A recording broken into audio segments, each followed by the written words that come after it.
This is what your spinach and artichoke dip should look like, alright? It's cheesy, it's delicious. You see that cheese pull when I'm mixing everything around. It's amazing. You can serve it with some crackers, some chips. I'm going to show you how I made this amazing dish. It's really easy too, so let's get into the recipe. So first things first, you want to start off with your butter. Now, nothing about this recipe is healthy. I mean, the only things in this recipe that are healthy is the spinach and the artichokes. But other than that, this is really just an excuse to shovel cheese into your mouth, okay?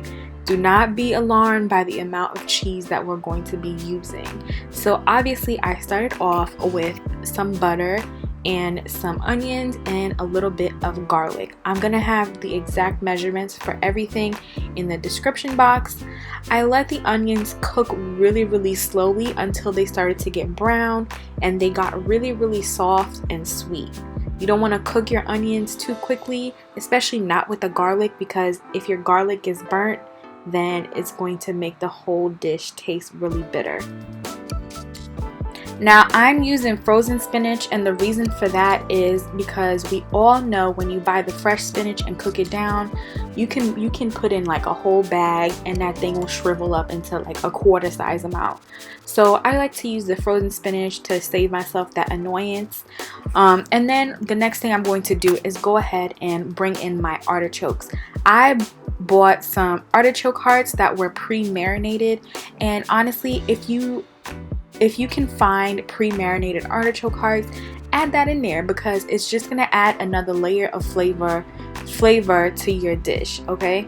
Layers!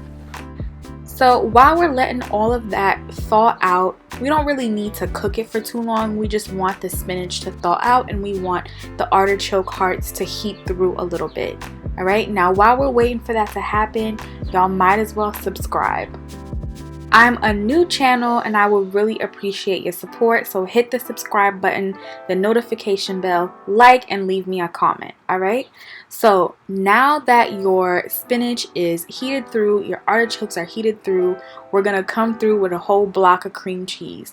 Now this is just step one of the cheeses that we're about to use, so like I said, get ready. You better prepare yourself for the amount of cheese that is going in this recipe. So step one, cream cheese.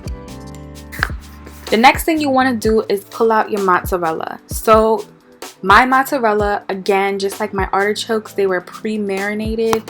You don't have to do all of that, you really do not. But like I said, if there's any opportunity for me to add in an extra layer of flavor, I'm gonna go ahead and add that in. Now the mozzarella is key because that is the cheese that is really gonna help you get that cheese pull. You know, when you dip your cracker or the bread in there, you're gonna get that nice stringy cheese pull. So if that's something that you want and you know you're trying to impress people with, I would really suggest that you use mozzarella. So the next things that we're going to add are some sour cream and some mayo. Now that is going to add the extra creaminess to your spinach dip. And it's really important because that sour cream especially is going to add a nice little tang in the back. Not enough for you to really taste that it's sour cream, but just enough to make things interesting. So the next thing we're going to do is add in some Parmesan cheese and mix that all in. Now there is a reason why spinach and artichoke dip is such a hit and why everybody loves it, because it looks like this. Look at all the cheese that's bubbling. It is so good. Now to finish everything off, what I'm going to do is just use the rest of my shredded Parmesan cheese and put that all on top so that we can get a golden crust. You're gonna pop that in the oven and just broil it for just under 5 minutes. You're not cooking anything, you are just getting the top brown. And when you take it out of the oven, this is what it should look like. And man, like my family and I, we bodied this, okay? There's not that many of us, but we were able to finish this up in a day, which is saying something. I hope you guys try this out. I hope you come back to the channel for more recipes, and most importantly, I hope y'all have a good day. Bye.